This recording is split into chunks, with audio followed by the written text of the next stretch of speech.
my patients to really eat like plant-based food, eat your vegetables. Hopefully these vegetables were planted by somebody you know and they don't use a lot of these pesticides and chemicals. And if you eat fish, make sure it doesn't come from Laguna Lake food. Those simple things. So starting with food. Start with food, I think, and then depend on and tell them about cosmetics, the less you use, the less frequent, the less chemicals in your home, the better. So something like that, something super basic. Yung ano na natin, like, for example, in our clinics, I see some OBs here. OBs. So we even educate our patients because they ask us, Doc, ba't ang mahal ng BPA fee na feeding bottle compared to the normal bottle? So we don't naman give brands. Right? But we tell them there's a reason why it's more expensive. Because being BPA free, it lessens the risk of transferring the BPAs to the babies. But of course, breast is the best, right? But there are some patients who need to transfer their breast milk to bottles, right? And sometimes we tell them, kaya minsan mas mahirap na maghanap ng mga glass na bottles ngayon compared to the BPA free. But there's a reason. Parang meron namang ano naman, there's another thing na PPE free and meron iba ka doon. Not now, dapat ETC free na. Kasi may iba-iba yun. May PPA, may PPD, may ETC. So yung PPA free doesn't mean it's 100% safe. But it's better probably something that's Because I remember in one of your slides, you said that not everything which is recycled is safe, right? If I remember in EU, they have a certain label which would say whether that plastic is safe for recycling or not. Are we doing that?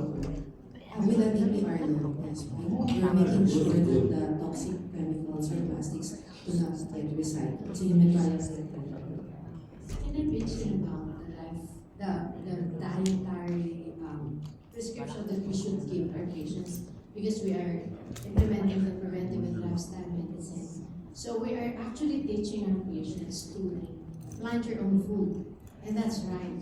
And we're partnering with the Bureau of Plant Industry to help us support patients who would plant their own food in their houses. So we're developing a model we can do in our clinics, how to teach our patients, even if they have small spaces.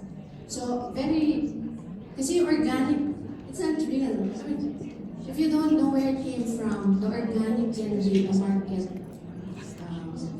driven word so that people will buy. So it's better that you know where the food came from. So we're teaching our patients to choose food in the market. So meron kami market day in the preventive and lifestyle medicine. We give them money and then they have to choose food that they need to buy. But it's hard. Kasi hindi naman pwedeng gawin lahat ng pasyente kung galing sa palengke. So, but what we're teaching, it's part of the patient support is plant your own food from table to table. Your own table, you have your source of plants. You're doing it in other countries.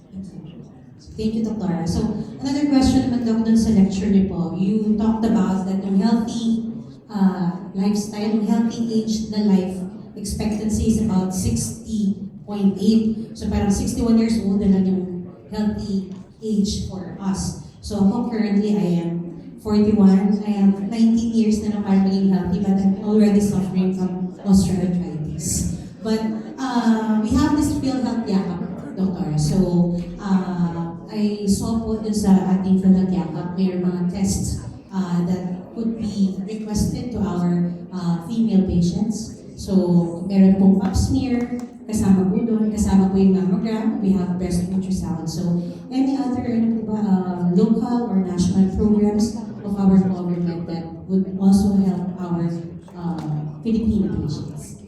Actually, the DOH came out with a toolkit for healthy Philippines. That was in 2023, and they have already. It's the time of Beverly Hills. They came out with a manual that would teach patients and even healthcare providers how to educate their patients to be adhering to healthy routine or lifestyle. I don't know what happened. Yung campaign, di ba? Nakikita niyo yung campaign ng DOH in the past that they have health promotion under the Health Promotion Bureau. Tapos, it's still ongoing. Okay. So, in government hospitals, they have this in the past, the very good. So, visceral fat should be done there. So, they introduce physical activity. Pero, Zumba lang alam eh. I don't know why.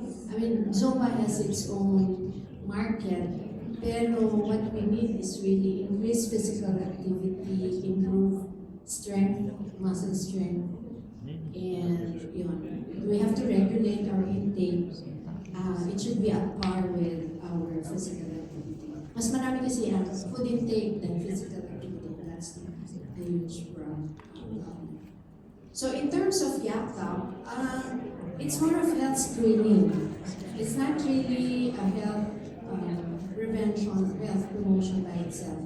Because we have to do population-based intervention so that those who are not sick will be encouraged to do physical fitness or adhere to lifestyle change. Because the patients that we see in our clinic are sick. They're the ones who need physicians.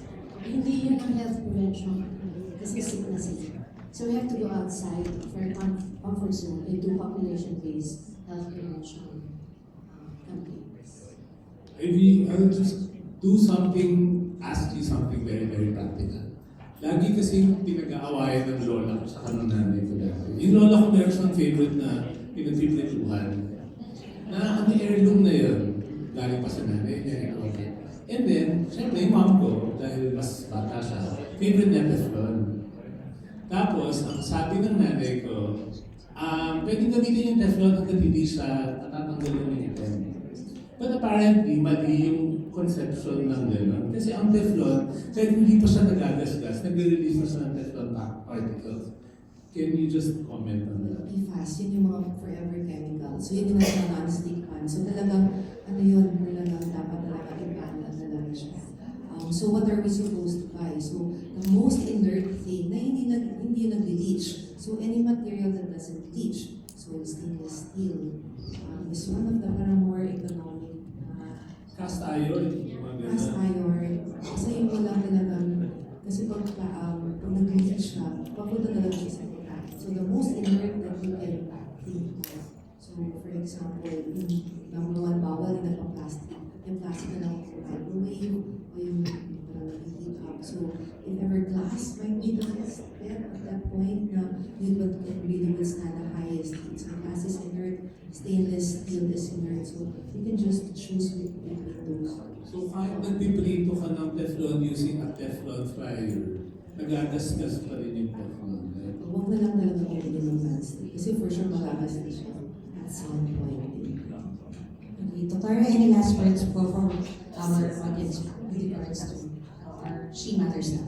Actually, working for women is a very good platform to learn advocacy because we have a lot of gaps in our healthcare, and to fill that gap, it takes a lot of energy, passion, and understanding the whole system, where the problem is coming from. I think that's our responsibility as healthcare providers as well, to advocate for patients. So, go women. Maybe last messages to So I guess with that, all that information, we start with ourselves.